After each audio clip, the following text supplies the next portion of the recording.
আসসালামু আলাইকুম রহমতুল্লাহি বারকাতু। নমস্কার, আদাব।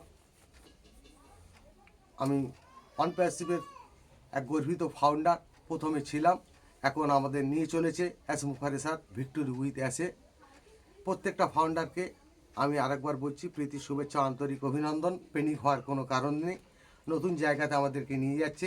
অ্যাশ মুফারে যেটা চাইবে সেটাই আমরা করব। অ্যাশ যেখানে আমাদের যে লক্ষ্যে পৌঁছাবে আমরা সেই লক্ষ্যে যাব। নতুনকে পুরনোকে নিয়ে আমরা ভাববো না, নতুনকে নিয়ে ভাববো। তাই দু চার লাইন কবিতা ছন্দের মাধ্যমে আপনাদের সামনে আমি তুলে ধরছি। অ্যাশ মুফারে নতুন যুগের নতুন হাওয়াই বইছে, নতুন স্বপ্ন ফাউন্ডারদের জাগিয়ে কিন্তু তুলছে। মারা গিয়েছে ওয়ান প্যাসিভ, অনেক মানুষ বলেছে ওদের আমরা বলতে পারি নতুন সূর্য উঠছে। নতুন আকাশ, নতুন বাতাস, সারা পৃথিবী ঘুরছে। যারা আমাদের ক্ষতি করেছে তাদের কিন্তু খুঁজছে।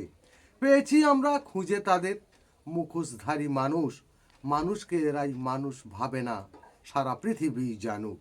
জেনেছি আমরা, বুঝেছি আমরা কোন মানুষটি ভালো। সতের প্রতীক অ্যাশ মুফারেই সারা পৃথিবী জানো। সৎ মানুষের সাথেই আছি, ফাউন্ডাররাই ভাববে। বড় স্বপ্ন দেখেছি আমরা, সারা পৃথিবী চিনবে। পুরনো সমাজ নতুন হবে, থাকবে না আর কান্না। হাসির যুগে থাকবে সবাই, অ্যাশ মুফারের ভাবনা।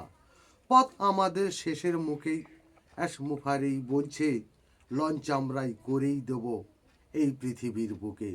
অ্যাশ মুফারে ধন্যবাদ। ভিক্টোরি উইথ অ্যাশ জিন্দাবাদ। আপনাদের যদি ভালো লেগে থাকে লাইক, কমেন্ট, শেয়ার করুন। ধন্যবাদ।